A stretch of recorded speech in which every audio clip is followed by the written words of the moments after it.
Here we go again. We did Youthberg, so let's do the next contender. As voted for by you guys, Drajeweled. Hopefully by now you know the drill. Let's go over the deck, why it's strong, and how you can beat it. Just like with Youthberg, Drajeweled has been around for a while, although its presence in the meta has been rather shaky due to some questionable support in the past. However, Set 13 released a wave of good support that managed to push the deck to top tier status. Just like last time, we'll zoom past the old stuff. Starting with the ride line, the Grade 1 Jewel Core pops itself out of the soul when you ride the Grade 2 and serves as a 13k attacker or booster, with it returning to the soul after doing so. The Grade 2 gives you an on-hit soul charge and will soul charge and draw a card when ridden over by Drajeweled. Drajeweled himself has two skills. The first allows you to CB1 to soul charge 2, then draw a card if the cards you soul charged had different grades, but the main skill Drajeweled is known for is that when he attacks, you can soul blast 4 different grade cards in order to set your opponent's vanguard's power to 1.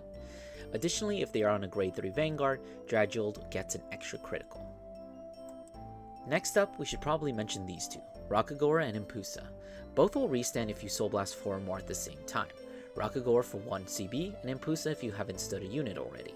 Rakagora gets an extra 10k when it attacks a grade 3 vanguard, and Impusa can add a card from soul to hand. These both function as restanders, letting the deck get 5 attacks each turn. Each has their own upsides and downsides. Impusa is free, but can't work with other restanders. Rakagora costs a CB, but can still restand after using another restand. Now, let's take a look at the new support from Set 13, starting with Drajeweled Ignis, the new top end for the deck. It's a grade 4, meaning that Drajeweld's power turn doesn't come until turn 4, but the skills you get are well worth the wait. At the start of the battle phase, you choose 2 cards from your drop and put them into the soul. Then, if you have 4 different grades of cards in your soul, all your front row units gain an extra 15k power. Additionally, when it attacks, you can soul blast 5 cards with different grades in order to retire all of your opponent's back row rear guards, get a crit, and set all the units in your opponent's front row to 0. It's also worth mentioning that any Drajeweled in the soul can be treated as a card with any grade from 0 to 4. So let's break this down. The first skill sets up the second skill and compensates for the lack of Persona Ride by essentially giving you a Persona Ride and a half. The second skill, which may seem difficult to achieve at first, is in actuality very easy to achieve. Accounting for the ride deck, Ignis only really needs either a grade 3 or a grade 4 to put in the soul, as the grade 3 Drajeweled can account for the other missing grade. As for the effect itself, it's definitely worth the cost. Retiring 3 rear guards is going to be a setback against any deck and cripples your ability to counterattack in the next turn.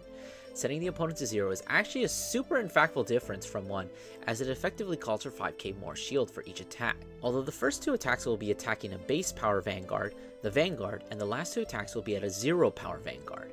With 23k minimum, every attack is going to call for 25k shield, which is always a 2-card guard. Moving on to the rear guards, we have Zagon, a grade 2. When he's placed during the main phase, you may soul charge. Then you can reveal a grade 4 card from your hand, or if you're on the grade 4 Drajeweled, you can call any card with a different name from your soul, but it returns to soul during the end phase. Additionally, if you're on any Drajeweled, it gets boost. So this is overall a solid card. While it's possible to be unable to use a skill, chances are you'll always be able to use it. It allows the deck to tutor out any pieces it needs just by soul charging it first. And finishing up with the new support, we have Varpula, a grade 1. When you soul blast 4 or more at the same time, you can put him into the soul and draw a card. Then, if you have a grade 4 Drajeweled in hand or van, and you haven't stood a rearguard this turn, you can stand one of your rearguards. This card effectively makes any rearguard into an Impusa. While you can't use more than one of this card in a turn, and it does conflict with Impusa, Rakagora still works perfectly fine. Other cards the deck uses include Gugaram to convert excess soul, Ristal Galar for extra board control, and the Dark State Stride Fodder Dragon to draw more cards and fix the soul. Servant Valkarcia is another annoying rearguard, as it can get up to 20k on each swing and draws another card during the end phase. Putting all this together makes a deck that has a slow start, but ramps up and hits with tremendous power. 2. Strengths. Consistency and toolboxing. The deck has access to many cards that allow them to draw cards. The ability to tutor from the soul gives them access to almost any piece whenever they need it, and we have multiple cards that do similar things, such as Impusa and Varpula being 2 cards that give you access to restands. Multi-attack. Going first, Drajeweled has access to 4 attacks, 3 of which will be at 1 power. Going second, they have access to 5 attacks, with 3 of them being at 1 power. During their turn 4, they have access to 4 to 5 attacks, with 3 of them being at a 0 power Vanguard. And large numbers. Rearguards typically have boosters, making them even bigger than they normally would be. Rakugori gets an extra 10k, making him one of the most potent attackers in the deck. Not to mention that all front row units gain an extra 15k on turn 4. And the power reduction makes large power that much harder to guard. 3. Weaknesses. As you've seen, Drajeweled is a deck that has to wait until turn 4 in order to do its big push turn. The wait is definitely worth it, but until then, the deck is very vulnerable. Drajeweled hates any form of early aggression for a few reasons. First, the deck has barely any board control until that turn 4, making it harder to stave off aggression. Next, guarding in the early game is difficult for the deck since it needs access to its pieces for the final push, and committing even a 5k guard is not something that they ideally want to do. All this means that the deck has to take considerable damage in the early game, which is not ideal as it makes it harder for them to live in the mid game. And if they can't survive the mid game, it doesn't matter how much aggression they can throw out on turn 4 if they're not alive to see it. 4. How to beat it. Do not damage deny. While taking a look at Drajeweld's cards might make you think that CB denial can be a good idea since things like Rakugor, Stride Fodder Dragon, and Drajeweled use CB, most of the deck has no costs attached to their effects. Attempting to CB deny is a direct counter to what you should be trying to do. You need to make the game last as short as possible, and not dealing damage at every opportunity makes it more difficult. Guard early. As always, guarding early is key, but I will mention that in this matchup, it's not always easy to do so. Riding to grade 2 provides a 13k attacker or booster for free, which can make it hard to guard in the early game. Furthermore, a grade 3 Drajeweled is still a threat. If you go first, you deal with crit on the Vanguard and up to 5 attacks on their first turn. Ideally, you would want to be at low damage to lessen the impact of turn 4, but this task is very difficult to do when staring down a Drajeweled turn. Realistically, you should aim for being at 3 or 4 damage after their turn 3, but sometimes it can't be helped. One thing you should absolutely avoid is being at 5 damage during their turn 4. Being able to take even just 1 damage makes it that much easier to survive a grade 4 turn. So when should you guard? Well, there are 2 options when it comes to guarding the 5 swings. We'll analyze the ideal Drajeweled board, which includes Rakugor and a Varpula. From a raw numbers perspective, it is easier to guard the first 2 attacks, but not actually by much. You save on 5k guard, but otherwise, all attacks call for at least 30k guard, which will always be at least 2 cards. Of course, there are triggers to account for, which adds additional complexity. Let's separate guard patterns into 2 choices. Guarding before and after the Vanguard swings. Before. As we saw in the raw numbers, guarding before a Van swing does technically require less shield value. This provides you with the ability to take the last 2 swings which call for more guard. Defensive triggers will actually make an impact if you choose this option, but realistically you'll only get 1 check since you should be guarding the Vanguard swing, and any defensive trigger is only going to help you guard the final attack. However, this choice makes you more vulnerable to crits in the drive check. Flipping even 1 critical on the drive check can leave you in a pinch if you've already committed all your high shield options on those first 2 swings. After.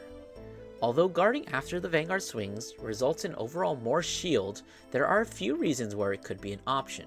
In this attack pattern, defensives are just about as impactful, since if you take the first attack, the extra power will only help you for 1 more attack. The other disadvantage to doing this is that if you get lucky and hit OT as your defensive, it is completely wasted, as Drajeweled will remove the 100 million power. However, there are a few reasons when this might be the better option. Counterattack heals will only be active after the Vanguard swings, meaning that waiting until after the drive checks can add 15k guard to your total shield value. There are also the grade 3 cycle cards, which can only be used after the Vanguard attacks, given that they get a trigger. In general, I would advise guard the attacks before the Vanguard swings unless you've catered your deck to counter the specific matchup and see those specific pieces. Aggro. Okay, so with those potential options out of the way, the real way to beat Drajeweled is straight up just aggro. As I've mentioned multiple times, Drajeweled is a turn 4 deck, but if they reach it, the game can easily be over there and then. The best thing to do is to make sure that the game doesn't last that long. Even forcing a 5k guard is good enough in a lot of situations, because the deck doesn't have any 5k guards it really wants to throw out. Ideally, you want to have at least one column that can hit over a defensive so that you can keep the pressure up. Calling a booster behind the Vanguard is also helpful, as it makes it harder for them to guard the Vanguard, and therefore more susceptible to crits. If you have the Drajeweled player at 3 or 4 by the time they reach grade 3, you've got good tempo going that can lead you to the finish line. The turn after their grade 3 turn is crucial, as you'll need to be able to either finish the game there, bulk up your defensives, or otherwise cripple their ability to have a good turn 4. There are a fair number of decks that have a good enough early game to dispatch Drajeweled in a timely manner. If you're not playing one of these decks, try to throw out as much pressure as you can afford, and keep in mind that allowing Drajeweled to have a turn 4 will allow them to bulk up and reduce your power at the same time. Specific counters. Due to the nature of Drajeweled, there are a ton of natural counters that can be put into your deck. Obviously, the first is Elementario, which you should probably be playing anyway. Hold on to it for the turn 4, and you get a free PG. It's also worth noting that every type of counter heal works against Drajeweled. I would probably recommend the counter attack heal the highest, since you probably won't be hard guarding the Vanguard in most cases. The counter crit heal only works against the Vanguard. It does a serviceable job against grade 3 Drajeweled with crit, but it can't solo guard a grade 4 Drajeweled. Lastly, the counter grade heals technically will be live for most of the time, but do yourself a favor and just don't. Conclusion. On first glance, Drajeweled might seem to be the weakest of the big 3 due to its reliance on turn 4. However, the raw explosive power that comes from that turn is probably the strongest that we have in standard for the time being. We also need to account for the fact that unlike the other turn 4 decks, Drajeweled is actively setting up and applying pressure during those first 3 turns. This is part of the reason that turn 4 is so potent. As I've said, the best thing you can do is finish the game up before Drajeweled can get to turn 4. So, with that knowledge imparted, I hope you guys have enjoyed this video. We still have at least one more how to beat for set 13, but taking a look at the future makes me think that there's going to be at least one more video in this series in the near future. If you want to see when that drops, go ahead and subscribe. In the meantime, I tend to post commentated fight replays and other mixed content. Like the video and let me know your thoughts, and I'll see you guys in the next one.